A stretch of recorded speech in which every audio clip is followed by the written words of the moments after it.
No Acre são 7 horas mais 13 minutos.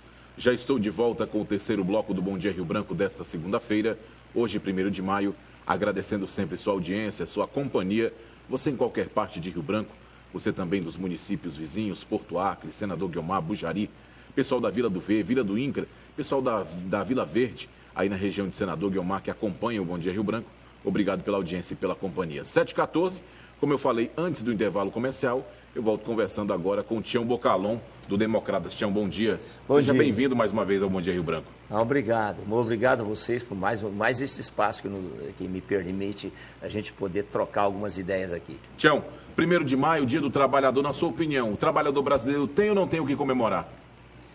Olha só, Xará, eu vejo que, infelizmente, a política desenvolvida nesses últimos anos de gestão pública brasileira, ele simplesmente prejudicou e muito o nosso trabalhador. Quer dizer, quem se deu bem, como a gente está vendo nas televisões aí, são exatamente os grandes empresários, né? Fizeram os acordos espúrios a nível nacional, né? Dando dinheiro para os chefões, e o trabalhador foi que se lascou com isso. Né? Nós vemos aí, por exemplo, vamos tratar da nossa realidade, que é o Acre. Eu gosto muito de tratar da realidade acreana.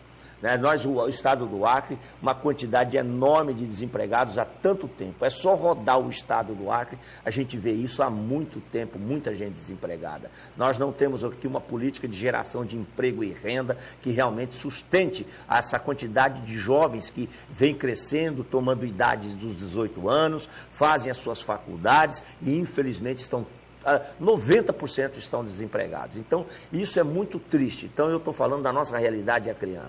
Né? Com relação à questão das reformas, eu acho que uma hora tem que ser feita alguma coisa. Né? E essas reformas, uma hora tem que ser feita alguma coisa. Como quebrar os fundos previdenciários, todos foram quebrados por má gestão, por ter sido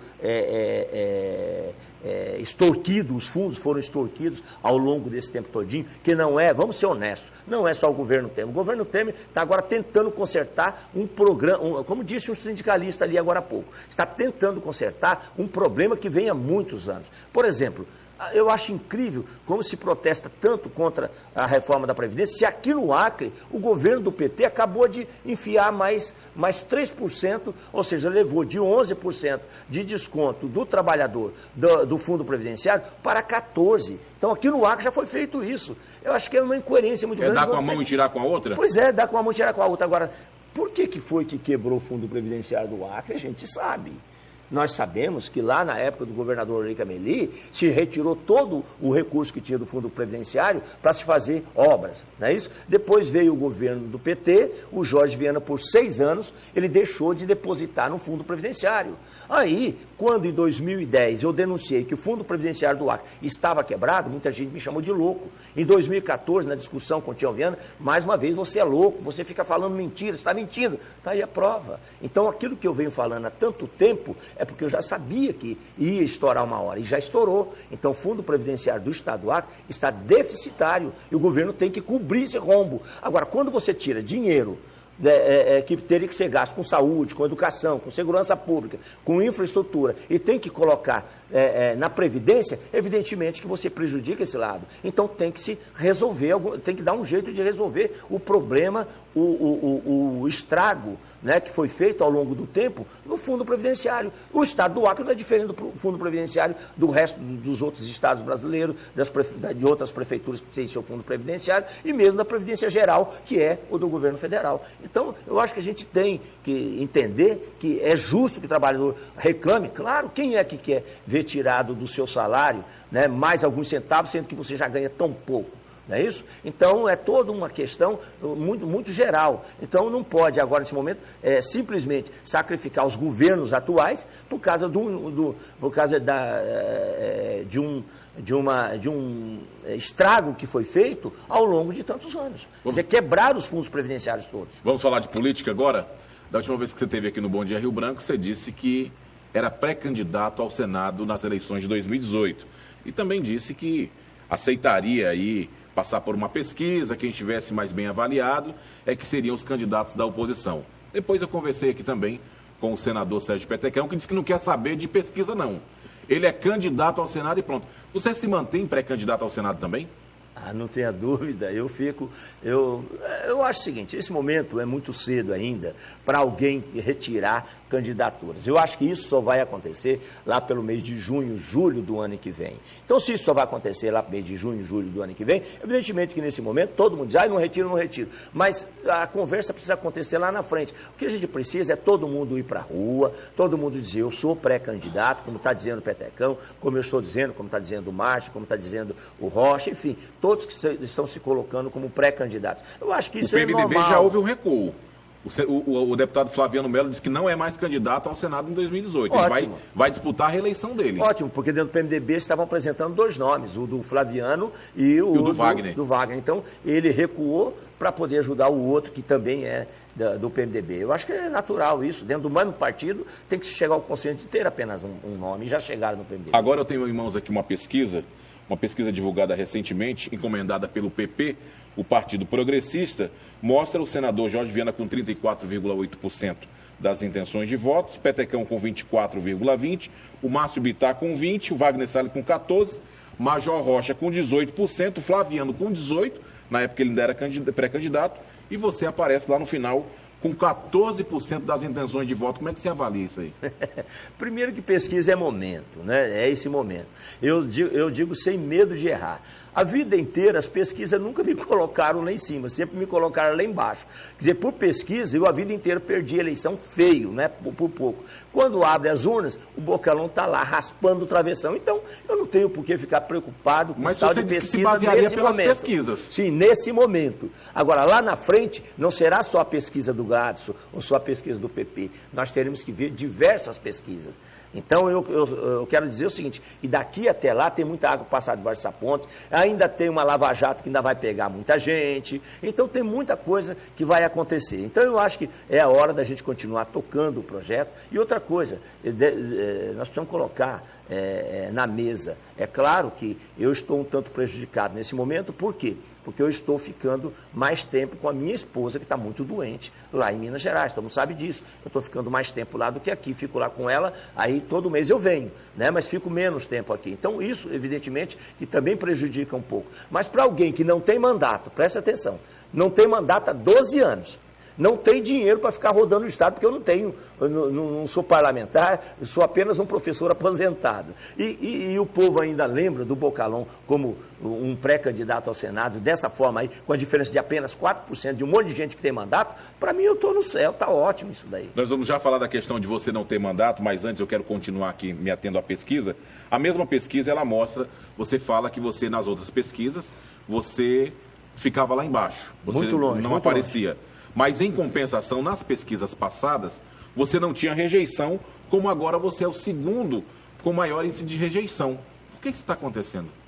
Olha, eu não estou preocupado. O índice de rejeição meu é quanto? Fala. O primeiro, quem lidera aqui é o senador Jorge Viana, com 15,2%.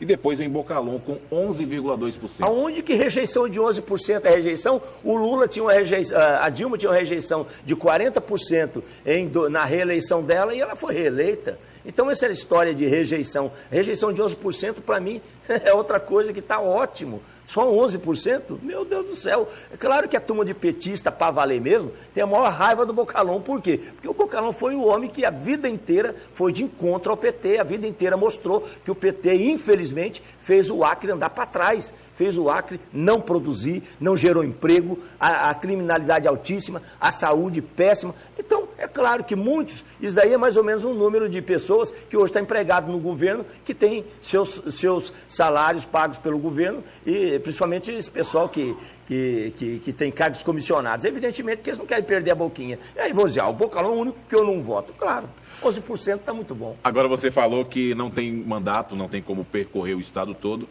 E na última entrevista, na última conversa que nós tivemos aqui no Bom Dia Rio Branco, você disse que serviu de escada para muitos conseguirem se eleger deputados federais, senadores e etc. e tal. Depois surgiu-se uma conversa de que líderes do seu partido, do Democratas, lhe chamaram em Brasília e conversaram com você, dizendo, não, Bocalão, olha, é melhor você não ser candidato ao governo, que você seja candidato a deputado federal ou a deputado estadual, que você tem eleição garantida, e foi uma decisão unicamente sua. Como é que você avalia essa situação? Ah, rapaz, isso daí é conversa desse pessoal que tem medo de me enfrentar. É esse pessoal que está aí que não tem moral. A próxima eleição vai ser a eleição da moral e da ética. E graças a Deus eu fui prefeito por 3 vezes, fui secretário de Estado, fui vereador e não tenho uma mancha, nunca respondi nenhum processo, não respondo nenhum processo, minhas contas sempre foram aprovadas, então graças a Deus eu sou ficha limpa. Então o pessoal de ficha suja normalmente começa a criar essas coisas e começa a colocar na imprensa, porque eles têm poder de colocar na imprensa. Eu não tenho, eu graças a Deus... Mas está tendo um espaço aqui agora para esclarecer tem um espaço tudo. Para me defender. Graças a Deus vocês aqui, né? Eu tenho que agradecer muito a TV Rio Branco, que toda vez que eu venho me abre muito espaço. Mas eu quero dizer o seguinte, que não houve nenhuma reunião em Brasília, ninguém me chamou em Brasília, mesmo porque o Democratas, ele é democrático, ele respeita as bases, ele não impõe de cima para baixo. Então eu não fui chamado em momento nenhum, tudo é mentira. Isso daí é o que eu estou dizendo. O pessoal tem muito medo, sabe que o povo acreano não é que goste só do Bocalhão, mas entende o projeto que o Bocalhão vem defendendo há tanto tempo. Eu nunca mudei o meu projeto. O meu projeto sempre foi produzir para empregar e cuidar do ser humano. E, acima de tudo, gastar bem o dinheiro público. Por isso que eu tenho usado sempre aquela expressão, se não roubar, o dinheiro dá. Outra situação, Bocalhão, você falou agora da questão da Lava Jato, que muita coisa ainda pode acontecer. Inclusive, nós temos aí a citação do governador Tião Viana e também do senador Jorge Viana. Como é que você avalia essa situação? Olha só, 2010, todo mundo se lembra, eu perdi a eleição, não me tomaram a eleição por 0,5%, né? Tanta conversa tem por aí, urna que caiu em Rio, um monte de coisa, sessão de votação aonde eu zerei, por exemplo, em Tarauacá teve uma urna onde teve 184 votos para o Tião Viana e 0 para o Bocalhão. Aonde que existe isso? Para alguém que fez metade dos votos como eu fiz? Será que não tinha um doido lá que eu vou votar contra o PT? Quer dizer, não tem, não justifica essas coisas. Então, o que aconteceu? Essa questão, eu sempre dizia, olha, é o verbo contra a verba. Eu usando o verbo contra a verba do PT. E está aí a prova maior agora, com as delações, né, de que o PT do Acre, o Tião e o Jorge, ainda pegaram mais 2 milhões. Além do dinheiro todinho que pegaram das empresas aqui, pegaram também mais 2 milhões de reais. Mas alega-se que as doações foram todas dentro da lei declaradas e aprovadas. Não, mas isso daí é conversa de todo esse pessoal que pega dinheiro por fora e diz que foi tudo doado de forma normal, né, e foram aprovadas as suas contas. Mas o próprio delator está dizendo o seguinte, foram 500 mil por dentro, ou seja, de forma legal e 1,5 milhão de caixa 2. Por fora, caixa 2. Então pronto, então eles vão responder por esse 1,5 milhão. Então veja só, eu que não tinha nem carro de som na rua, eu tinha uma pampinha rodando na rua de Rio Branco para poder rodar o meu disquinho, né, a minha musiquinha. Eles tinham mais de 100 carros rodando pela rua, a musiquinha deles. Então, mas por quê? Eles tinham muito dinheiro. Eu não tinha dinheiro, não tenho dinheiro para fazer campanha. Eu faço a campanha na base da amizade, do abraço, do beijo nas pessoas, né, do carinho e do projeto que eu a vida inteira defendi e do meu passado que eu não tenho vergonha. Então eu acho que é isso, eu acho que o projeto nosso político vai caminhar por esse caminho. Qual é a avaliação do cenário político do Brasil que você faz hoje? Eu acho que hoje o brasileiro está muito triste com o que está acontecendo, né, com toda essa questão da Lava Jato. Isso é muito bom. Eu acho que o Brasil vai ser um outro daqui na próxima eleição. Eu acho que em 2018 o eleitor vai pensar muito em quem vai votar. Essa turma que estava roubando o teu suor, porque quando um político ajuda a desviar dinheiro público, ele está tirando o suor do trabalhador, ele está tirando a vida de uma pessoa que precisava de um médico e não tem um médico, ele está tirando o pão da boca das pessoas, ele está tirando a merenda escolar que a criança poderia comer na escola e que, de repente, não tem a merenda escolar. Ele está tirando o trabalho do trabalhador, porque quando existe muita corrupção, começa a diminuir também o trabalho das pessoas, porque o dinheiro da corrupção vai para meia dúzia, aquilo que eu sempre falei da panelinha, vai para a panelinha, não fica para o povo. Então, eu acho que o Brasil será outro, e esses políticos que estão aí com mandato, com certeza, a grande maioria não votará. Eu acho que o povo brasileiro vai saber votar, vai selecionar bem melhor dessa vez.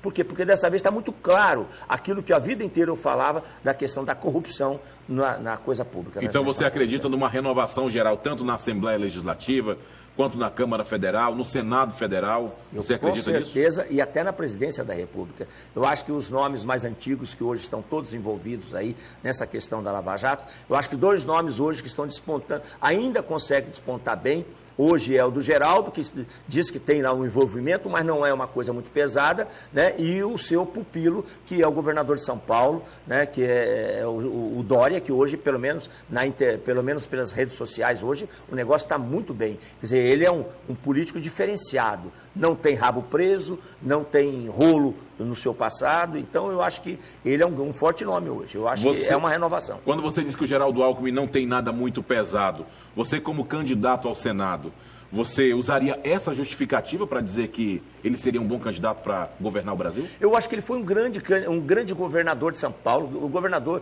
já pode ser considerado pela 4ª vez, porque ele pegou um mandato, ele era vice-governador do Covas quando o Covas morreu, e depois disso ele já foi governador mais 3 vezes. Então, se o povo de São Paulo, que é o maior estado brasileiro, continuou votando no Geraldo Alckmin, e agora ele pegou uma pessoa que ninguém conhecia e colocou, disse, esse é meu candidato a prefeito de São Paulo, e o povo de São Paulo votou no candidato dele, significa que ele é um homem que foi um bom gestor público. Pode ter alguns problemas? Pode, porque a política brasileira realmente criou-se um círculo vicioso que acabou levando todo mundo para dentro, né? Então, dessa corrupção doida aí. Mas ninguém ouve falar do Geraldo que ele é um corrupto, que ele pegou dinheiro para ele pessoalmente. Pode ser dinheiro para campanha? Pode. Campanha é uma coisa, agora outra coisa é o cara pegar dinheiro para ele, como foi o caso do Lula, por exemplo. Todo mundo sabe que ele terminou o mandato de presidente da República e foi dar palestra no mundo inteiro, palestra de 400, de 1 milhão, de 2 milhões. Aonde, meu amigo? Então isso daí é corrupção.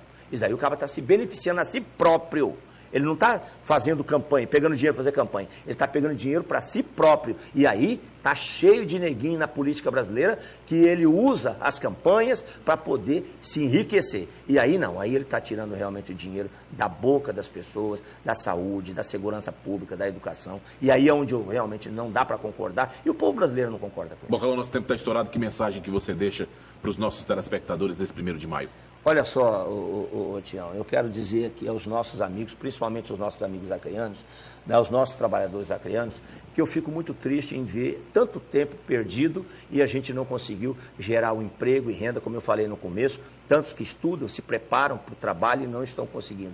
Tudo isso é fruto e reflexo de uma política errada, da política que começou lá atrás com a questão da florestania, né, que não deu nada certo, e hoje, esse próprio governo que está aí, está vendo que aquilo que o Bocalão já vem falando, desde quando era prefeito, quando foi candidato pela primeira vez em 2006, que nós temos que produzir para gerar emprego, então hoje eles estão vendo que o Bocalão estava certo. Então hoje estão até já falando em plantar soja no Acre, estão plantando soja no Acre, estão incentivando o plantio do milho e tal, mas isso é uma coisa que eu venho falando há mais de 20 anos. Então o nosso Acre está realmente bastante atrasado, porque não gerou emprego, não gerou trabalho, porque uma pessoa sem o dinheiro no bolso, evidentemente que as dificuldades são muito grandes. E dinheiro não cai do céu, dinheiro só vem de um jeito, com muito trabalho. E pode ter certeza de uma coisa, o nosso projeto não mudará, porque nós entendemos que precisamos gerar oportunidade de trabalho e renda para as pessoas, para que elas possam ter dignidade na sua vida. São 7h32. Eu conversei aqui com o Tião Bocalão do Democrata. Tião, obrigado por sua vinda ao Bom Dia Rio Branco. Volte sempre aqui. Obrigado a você, obrigado pelo espaço, mais uma vez, que vocês me fornecem tão gentilmente. Obrigado. Fiquem todos com Deus. E com isso eu termino o Bom Dia Rio Branco desta segunda-feira, 1º de maio, agradecendo sempre sua audiência e sua companhia e relembrando todas as informações que foram exibidas no Bom Dia Rio Branco, inclusive a entrevista com o Bocalão, você pode rever acessando o nosso site, que é o www.oriobranco.net. Tenham todos uma excelente segunda-feira, uma ótima semana e eu volto amanhã, se Deus quiser, a partir das 6h30 da manhã, com mais um Bom Dia Rio Branco ao vivo, aqui na sua TV Rio Branco, Canal 8 SBT. Tchau, tchau e até amanhã.